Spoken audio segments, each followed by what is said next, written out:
Wes Craven, who died recently of brain cancer, was one of the most influential horror film writer-directors of all time.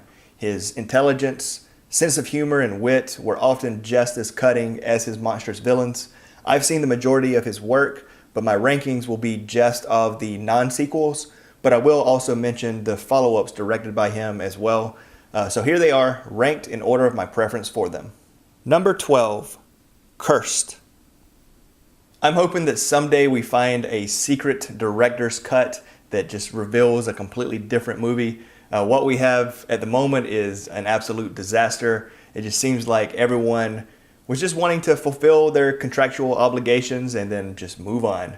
So let's do that as well. Number 11, Vampire in Brooklyn.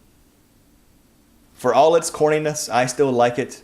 I think its lasting negative reputation is probably due to falling very short of the high expectations that it had 20 years ago. I'm not saying it's good, I'm just saying that not enjoying it probably means taking life a little bit too seriously.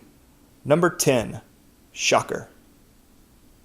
A much younger and more easily impressed me freaking loved this movie. It's cheesy, subversive, not that good, and it doesn't care what you think. Plus it has a just rockin' soundtrack that perfectly fits the tone and the era. Number 9, Swamp Thing. I loved this as a kid, and not just for the gratuitous nudity of Adrienne Barbeau. Later I read the excellent Alan Moore run of the comic book, and so I decided to revisit the movie. Unfortunately, but unsurprisingly, it did not hold up, with the exception of Barbeau. Number 8, My Soul to Take. I watched it for the first time a few days after Craven died, so I'll admit I viewed it with more forgiving eyes. Regardless, I still enjoyed it. It had good parts, bad parts, cliched parts, but also unique parts. It's more solid than I expected based upon the other reviews. Number 7, The Serpent and the Rainbow. Now we're getting to the good stuff.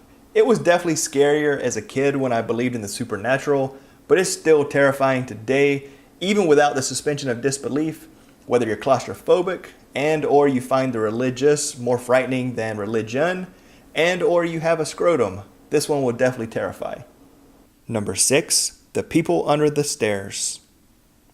Perhaps the most bizarre film by Craven is genre-bending and has a twisted sense of humor, and at times it feels more like a David Lynch universe and characters. Also, the social commentary is as relevant, if not more so, today. Number 5, Redeye. The best of Craven's later works, the pacing is excellent, the narrative is tight and never drags, thanks in large to the quality performances by Murphy and McAdams. The trailers really didn't do it justice, so be sure to check this one out if you miss it the first time around. Number 4, The Hills Have Eyes. Today's audiences may find it a bit tame, but part 1 is disturbing and excellent in the lineage of the Texas Chainsaw Massacre. But as good as part 1 is, part 2 is that much and more on the terrible side. To give you an idea, there's so many flashback scenes to part 1 that even a dog has one. Number 3, The Last House on the Left. One of the most brutal movies I'd ever seen at the time, and based upon my memory still is, even though I haven't seen it in a decade or so. But still, there are multiple scenes vividly still stuck in my mind, and they're not there necessarily because of their initial shock value, but more troubling because of a type of beauty that permeates the horribly violent acts. Number 2, Scream. By the mid-90s, mainstream American horror, especially the slasher film, was dead. Scream resurrected them both, broke the rules, added some new ones, and crafted a template to be imitated by Hollywood in the following years. I enjoyed all of the sequels, and a strong argument could be made for this taking the number 1 spot, but I'm going with the unsurprising choice. Number 1, A Nightmare on Elm Street. Freddy Krueger goes on the Rushmore of horror movie franchise villains, and he may be the single most terrifying one of them all. Appropriately, as a kid, no other monster gave me as many nightmares as Freddy. Thanks to a cosplayer, my son is scared of Freddy, and he's never even seen any of the movies. The non-Craven sequels each have their moments, but then Craven returned with New Nightmare to show us how it's done.